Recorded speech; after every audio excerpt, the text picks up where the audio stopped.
Dukung revisi Perda Pungutan bagi wisatawan asing, fraksi Golkar DPRD Bali dorong kerjasama pemungutan PWA libatkan pengusaha lokal. Pemanfaatan dana PWA harus mampu wujudkan pariwisata berkelanjutan. Pungutan bagi wisatawan asing merupakan sumber pendanaan untuk perlindungan kebudayaan dan lingkungan alam Bali. Setelah kurang lebih setahun penerapan pungutan bagi wisatawan asing, sejak 14 Februari 2024, ternyata masih ditemukan kendala dalam pelaksanaannya di lapangan.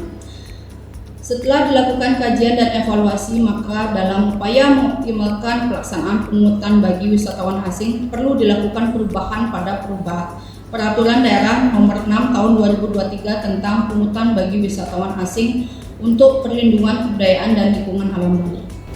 Terkait dengan perda tersebut di atas, kami fraksi Partai Golkar menyampaikan hal-hal sebagai berikut. 1.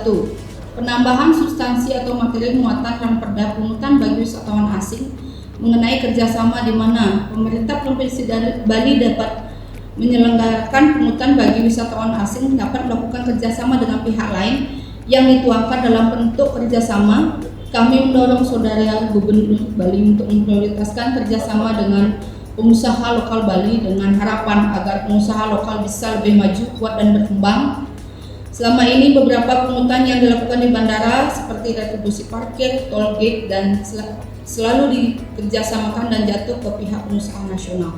Sementara pengusaha lokal hanya menjadi penonton di rumahnya sendiri. 2. Kami mengharapkan persentase hasil pungutan bagi wisatawan asing dan juga pajak hotel dan restoran hendaknya diprioritaskan untuk kepentingan pariwisata dalam arti luas dan berkesinambungan, seperti untuk meningkatkan kualitas pelayanan serta penataan objek dan kawasan wisata, penanggulangan sampah, kebersihan pantai, perbaikan infrastruktur jalan wisata, pelestarian kebudayaan dan lingkungan hidup di Bali. 3.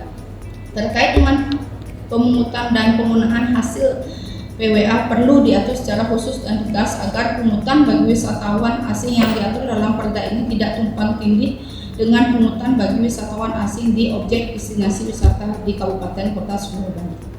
4. Penambahan substansi atau materi mengenai imbal jasa kepada pihak lain diharapkan juga mengacu pada peraturan perundang-undangan seperti PP Nomor 35 Tahun 2023 tentang ketentuan umum pajak daerah dan retribusi daerah pada bagian pemungutan retribusi oleh pihak ketiga dan Peraturan Direktur Jenderal Pembendaharaan Nomor 9/PB/2019 tentang tata cara pelaksanaan pembayaran imbal jasa pelayanan dan penggantian biaya pelimpahan penerimaan negara. 5. Pertanggungjawaban dari PWA harus disosialisasikan dengan baik dan sejalan dengan ruang lingkup dan orientasi Perda PWA, yakni untuk meningkatkan kualitas pelayanan dan penyelenggaraan pariwisata budaya Bali, bukan hanya menutupi kekurangan anggaran atau pendapatan asli daerah Bali.